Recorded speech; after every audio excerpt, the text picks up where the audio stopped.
Hey guys, I wanted to take a look at the Franco kernel on the Nexus 5. You can see I'm running version 32 right here. That's the latest stable release that's available in the app right now. It may be different for you because you may be watching this video a little bit later, but I'll be talking to you about my impressions on performance and my impressions on battery life. I was running this kernel all over the weekend.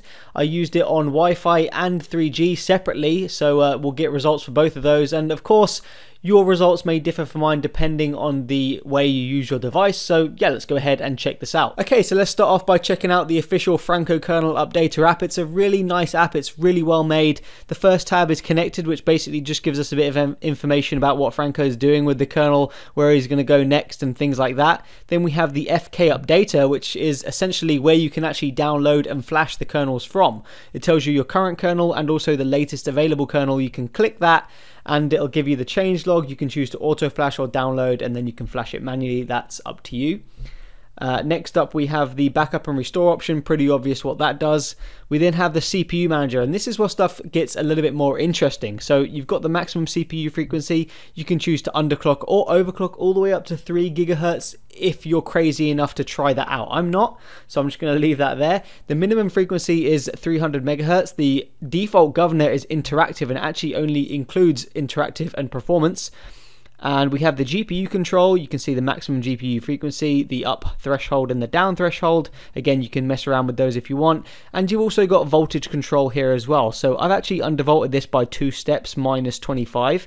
And that's undervolted there. You can also choose to individually undervolt or just globally undervolt by hitting those 2 tabs up the top. You then have governor control, and if you're clever enough to mess around with that, you can do that. And you have the hot plug control as well. We've also got a few other settings in the kernel settings tab. You've got the IO schedulers, the CPU temperature threshold, vibration amplifier, which is already customized to 100. I think on the default kernel or the stock kernel, it's set to 60. So you'll definitely notice a difference in the vibration straight away when you flash Franco kernel.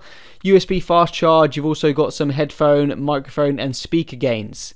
Now, there are some other things here like file manager and color control. By the way, color control within this application right now doesn't actually work. You can see it's not available for your device.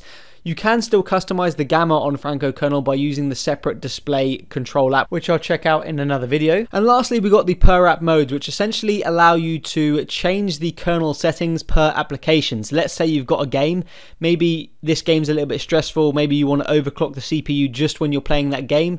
You can do that, and then when you come out of the game, it will go back to the normal profile where you're underclocked or on the stock frequency. So yeah, let's go ahead and move over to my experiences over the weekend. Okay, so I wanted to briefly mention performance here. Now, Franco kernel doesn't use MP Decision hot plugging. It uses its own custom-made hot plugging, which is great for things like battery life and actually really good in games. I did notice the games were very smooth on Franco kernel, but in terms of the general UI, it didn't feel quite as snappy, quite as smooth as something like Elemental X, which is of course running the MP Decision hot plugging. Now, that's by no means to say it's slow or anything like that. It really isn't. I'd say about 90 to 95% of the time, this kernel is very, very smooth in the UI. But for that random 10 to 5%, I did notice some little slowdowns in the transitions, very slight. You probably won't even see them as I'm going through right now. And it just didn't feel quite as quick as something like Elemental X, like I've mentioned before. So you can see the recents were a little bit slow to open there. Things like when you leave the device for quite a while in deep sleep, sometimes it takes a little bit longer to wake up and things like that. So yeah, that's pretty much all I want to mention in terms of performance. I don't want to put a downer on performance because the kernel is very good and especially good in games. I was actually very shocked to how good it was in games. So if you're a gamer, definitely try out the Franco kernel.